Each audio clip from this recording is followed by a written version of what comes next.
blesser une bonne femme est la chose la plus dangereuse que tu puisses faire. Parce que tu ne la détruis pas, tu la changes. Quand une bonne femme aime, elle le fait pleinement.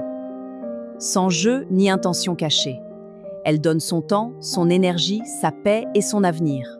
Alors, quand l'homme qu'elle aime trahit cela, les dégâts vont bien plus loin que la plupart des gens ne le réalisent. Et voici ce qui se passe ensuite. Elle ne devient pas amère, elle devient silencieuse. Elle ne publie rien et ne supplie pas pour des explications. Elle se retire discrètement et complètement. Et ce n'est pas de la faiblesse. C'est le signe qu'une femme décide qu'elle ne se retrouvera plus jamais dans cette situation. Ensuite, elle évolue en silence, sans l'annoncer. La douleur force la croissance chez une bonne femme. Elle canalise tout ce qu'elle a ressenti vers elle-même.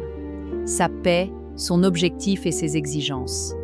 Non pas pour lui faire regretter, mais parce que le chagrin a réveillé en elle quelque chose que le confort n'aurait jamais pu éveiller.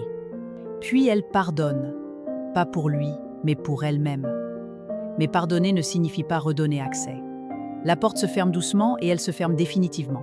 Et voici le karma dont personne ne parle.